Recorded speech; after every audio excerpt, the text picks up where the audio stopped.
there calling, you will beat the others because you can outwork talent any day. I mean, just banging Correct. away like that. And I know that's how I did it, and sounds like that's how you're doing it. So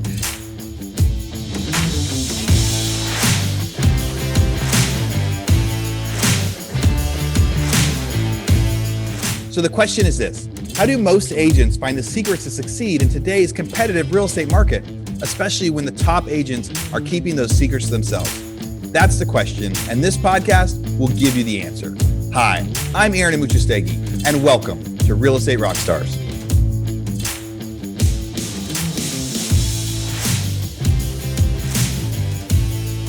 okay, Real Estate Rockstars. Well, we have a great guest today, Mr. Trevor Finch. Hails from British Columbia. Say hello, Trevor. Hey, guys. So, Trevor, why don't you go ahead and tell our Rockstar Nation about yourself so they can get to know you better? Sure. Okay. Well, I'm Trevor Finch. I live in a small city called Kamloops, BC. It's about 4 hours east of Vancouver, BC. There's a population of just shy of 100,000 people here. I'm a father of 2 kids and have been selling real estate now I'm literally just starting my 10th year in the business. 35 years old and just having a great time right now with real estate. We're in a real growth spurt in my company, so it's been really exciting. That's awesome. Well, we're excited to hear about it and learn from it. So let's get into some of the exact aspects of where you are currently in your business. So you've been selling real estate 10 years, and how many houses did you sell last year? Well, I'll use maybe this year. I mean, I can use last year. This year's in the books for us, but yeah, we're in the books for this year.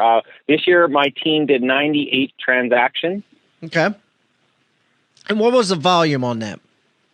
It was just over 32 million. Oh, beautiful. Okay, beautiful. Yeah. And what was your gross commissions on that? It was about 580,000. Sweet. And the profit margin? Just over 40% was pre-tax profit. Excellent. Very nice. Very nice. And so what does your team look like today, Trevor?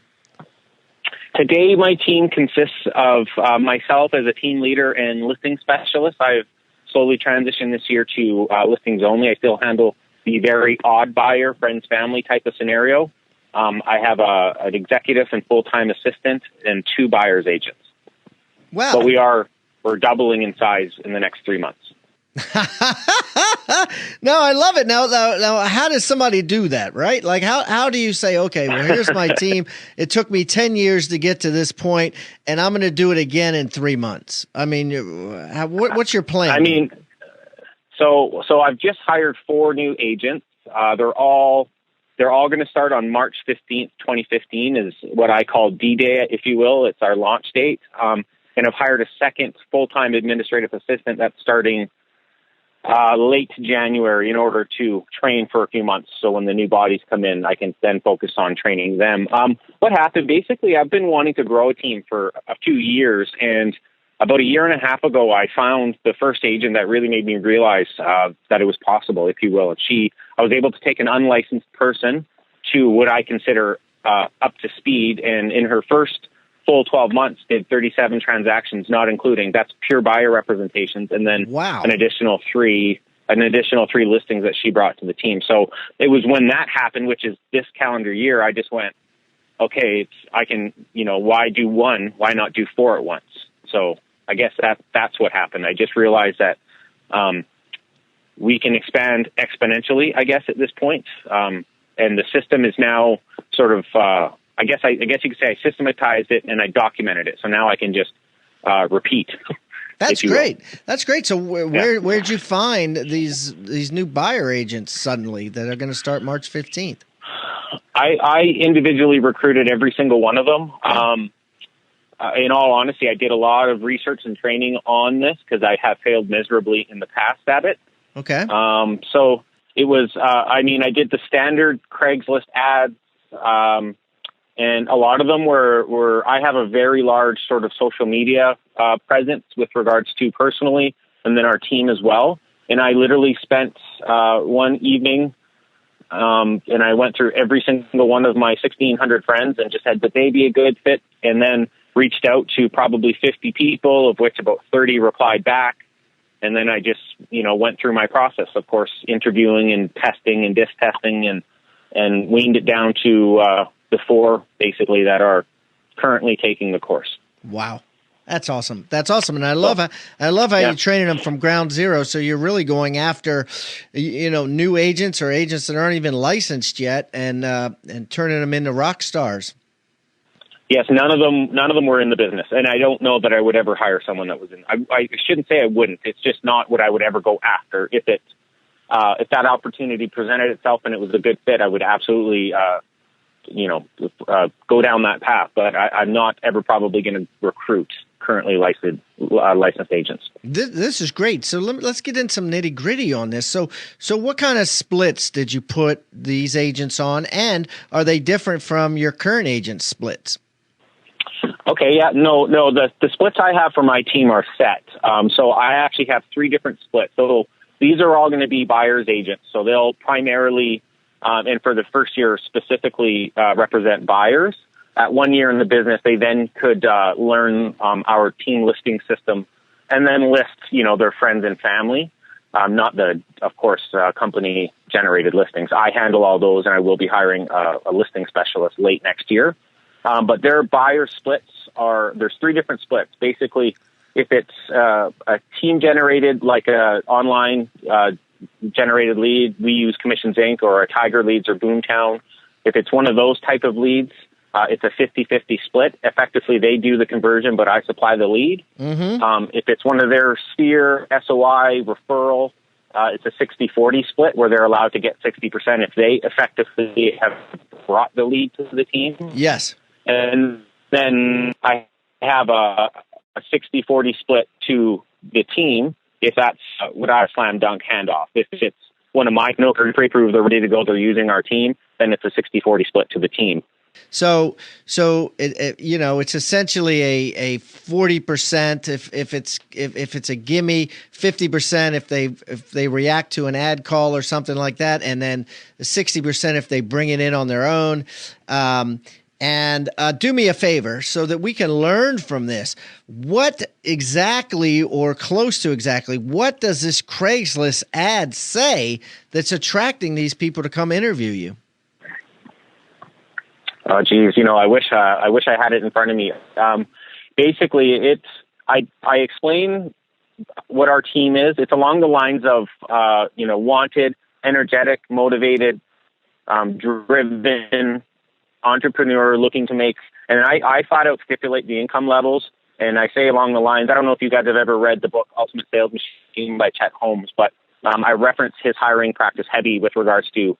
I found in sales the Rockstar daylight challenge. So even in my my ad, I stipulate the position in the sense of, I say an average agent will make $50,000 a year, a good agent will make $70,000 a year, and a rockstar is unlimited $100,000 plus. I flat out state that in my ad, and I just found the people that respond to those, and then of course I talk a bit about our team and our position within the marketplace and technology, some of that stuff. But I find the people that reply to that sort of ad tend to have the drive that I'm looking for, if you will.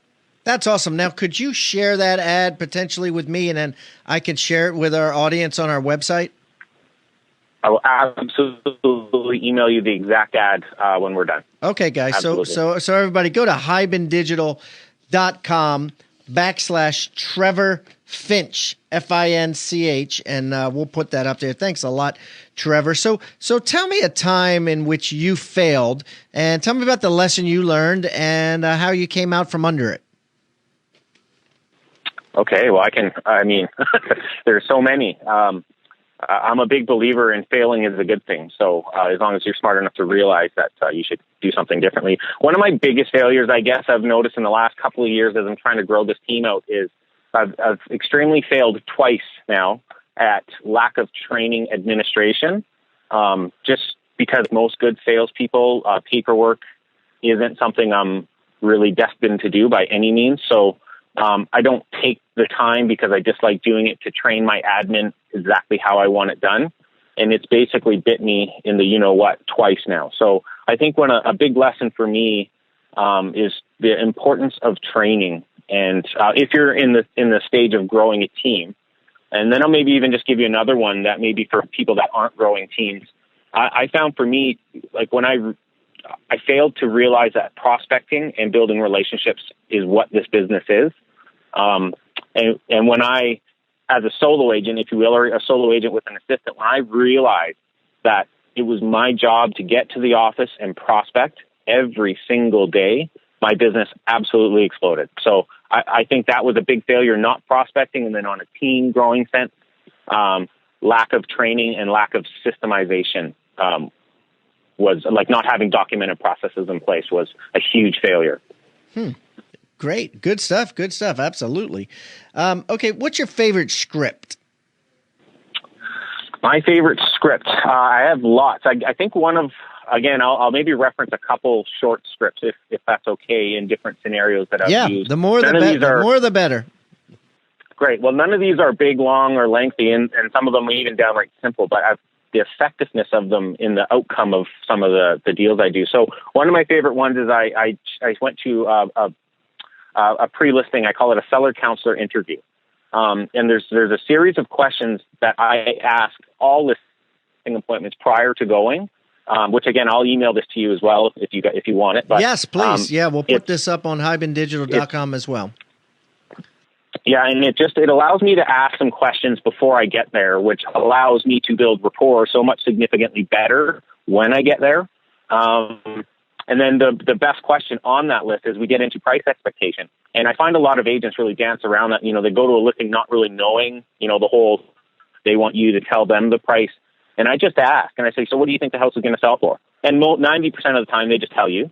And then at least when you get there, you can, whether or not they're out to lunch, you can at least include their thought within the range of value you suspect is going to sell, so you don't sort of lose before you start, right? Because if you go there and tell them significantly less before you've really had a conversation, they're probably not going to hire you. Whereas I found as long as I can get it within the range, and then as I go through my process, you can talk them into reality with basically just proof and documentation of statistics. So I'm just asking that, and then just asking it, like even when they say, we want you to tell me, to say, yeah, I totally understand that, but if you could wave a magic wand and get a number, what do you think that number is? And just kind of rephrase it, frame and reframe. And I just keep asking, even awkward. I've asked 5 and 6 times in a row, and then they tell you, right? And it's, I just found that to be really game changer for getting listings priced right.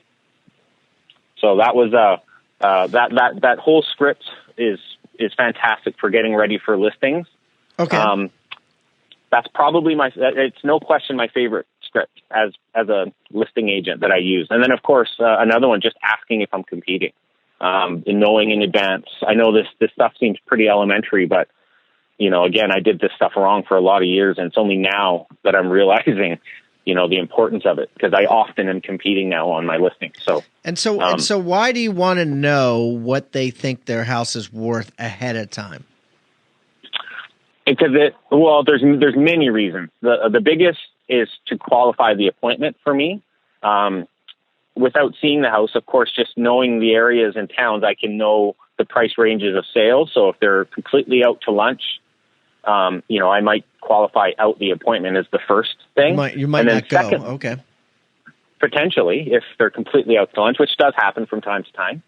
But most importantly, I find I present value ranges to people. I never really get overly specific, but I find when you go, if I don't present my opinion of value and their number isn't within the range, it's going to be very hard to build rapport. And if I'm competing, it's going to be very hard to win the listing. So knowing what their expectation is in advance, even if it's high, it at least allows me to put it within the range. So then, I feel like I'm in the game. Versus, the agents that are just trying to buy the listing will tell them anything. I'll tell them their price is within their sale range, but there's a lot of other contributing factors that'll lead to the outcome. So let's get into that, right? So at least they feel like, okay, he feels it's part of that range. And then of course, through education, we'll drill it down to an appropriate price if they're out to lunch, if you will. Wow. Okay. Good stuff. Very good stuff. So what book are you reading now? I'm a voracious reader, so I'm usually reading many at a time. Currently, I'm reading Tony Robbins' new book, Money Mastering the Game, is what I'm reading currently. All right, good. Are you learning anything from it? I would suggest everybody read the book. Yes, I am learning lots. I'll put it to you this way. I bought 5 copies. I'm giving everyone in my family the book. Oh, wow. I know it's a daunting book, and it's a long book. So it is. Yeah.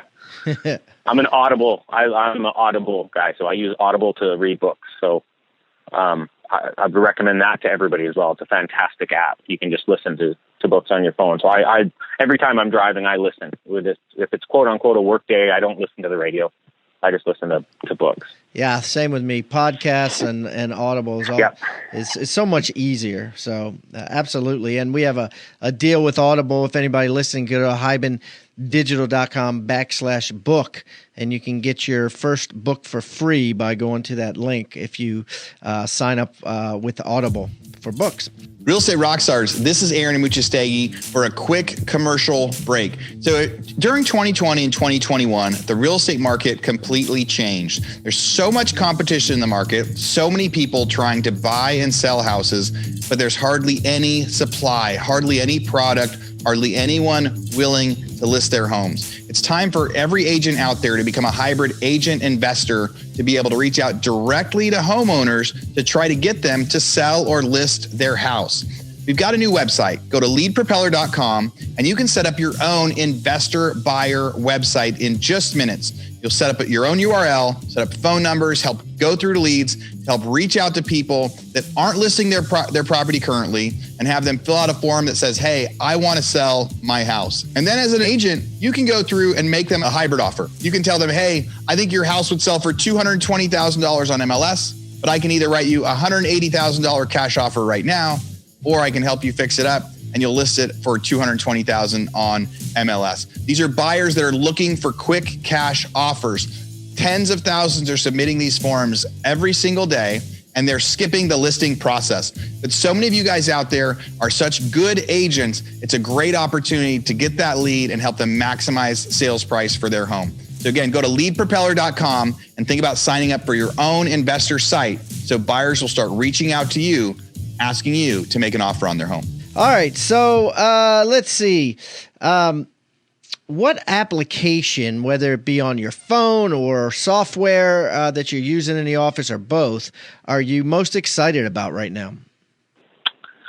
I keep it pretty simple with technology, but I think probably Commissions Inc., which is our online lead generation website, is pretty game changer. They're a really, really cool company. And I keep technology pretty simple. We use Google Apps for Business and Gmail. It's what we run our calendars.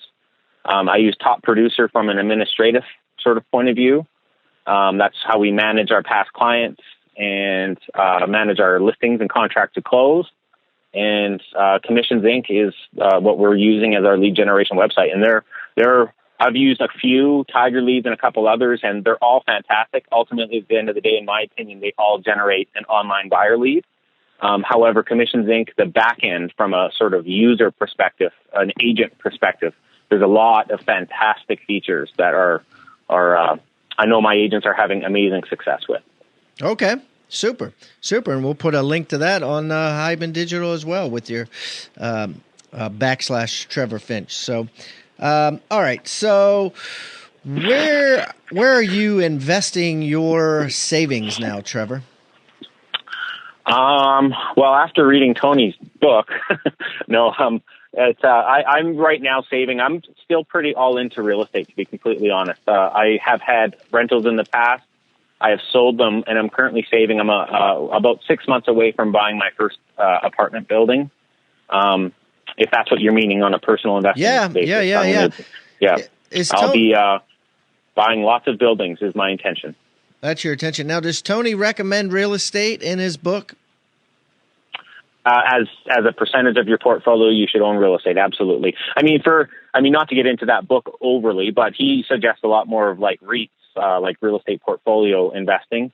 However, they also talk about, and this might be good for the listeners, which is why I'm explaining it. They talk about if you have an in on something, which I feel I do with real estate, it's always very smart to leverage that. And for me, obviously, I get to see a lot of buildings. I have a slew of investors, so I get to see a lot of buildings before anyone else does. So, like I said, I'm very close to the acquisition of my first one. So it's pretty exciting. Good. Well, keep me posted. That's exciting. Okay, so where do you want to be in 10 years? I mean, I already know where you want to be in 3 months. So where do you want to take this thing in 10 years? Well, in 10 years, I mean, I still want to be involved in the business. I still want my team to be the eminent, if you will, sort of team in town. I won't be working in it anymore. I will be a seventh level, if you will, to quote Gary Keller levels. I'll be seventh level, which will mean I truly just own it. I'll have a CEO running it for me, and we'll be doing between 300 and 400 transactions annually here. I also own a construction company. So my goal is in the next 3 years to get myself to a point of no longer servicing clients in my business, but still being the CEO and taking a larger step forward with regards to my construction company. So. And so right now you're the one that goes out on all the listing appointments, right? Correct. And your plan is later next year, is to get your first listing agent. Correct. Yeah, I'm going to be moving one of my agents over. I already know who it is. It's the girl that I referenced earlier, the first agent that really crushed it for me. She's going to move over to a listing specialist. The one that did 37 sales the first year. Correct. Yeah. That's awesome. That's awesome. So where are your leads coming from? Listing wise? Yeah. Or listings? Sorry. Yeah. Go ahead. Listing wise, we're getting actually quite a few listings out of our buyer leads. So our online listing source. Lots of those buyers, obviously, they start the process early and they all have to sell. So we're taking quite a few listings from that. And the majority of it is past client and sphere of influence of myself. I've always mined my database, kept a database, mailed to my database, and kept in touch with my database. So the majority of our listings are past client referrals of my own.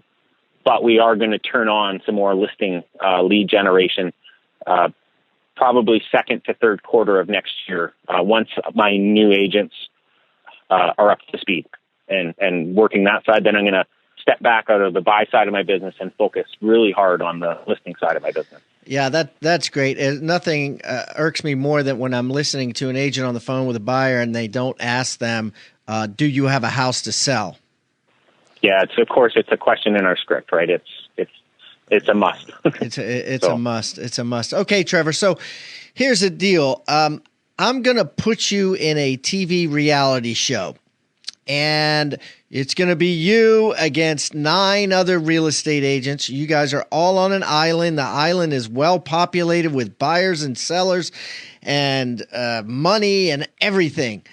All you have is your laptop, your cell phone, and $500 in cash. What are you going to do to sell more houses than the other 9 agents so that you could win this reality show? Because every week, one agent gets thrown off the island, and it's whoever sells the least amount of houses. I mean, it's simple. It's what I referenced earlier. I'm going to prospect more than them. There's really not going to call expired, and I'm going to prospect. You're just going to pick up the phone early and just start dialing and smiling. Literally, I've learned through years and years and well over 6 figures of very elite and high-level coaching. There's no substitute. There's no magic pill. It's work. There's easier ways to do it. There's more effective and efficient ways to do it. But at the end of the day, if you're not prospecting and basically understanding that your job as a real estate agent, or a big portion of it, is to prospect for new business, it's just not going to happen. So I don't know if that's an eloquent answer, but that's what I would do. That's what you're going to do. Expired.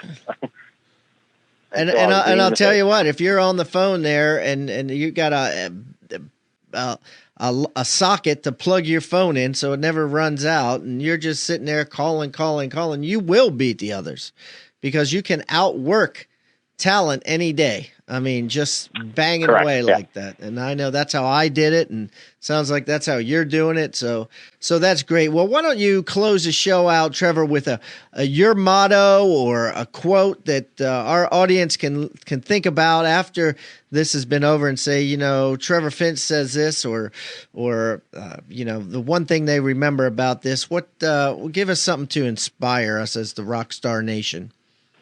Okay, well, let me just think for a sec. I mean, ultimately, again, I'll reference that, having a big why and a big goal for knowing what you want to accomplish is the driving force behind any of this.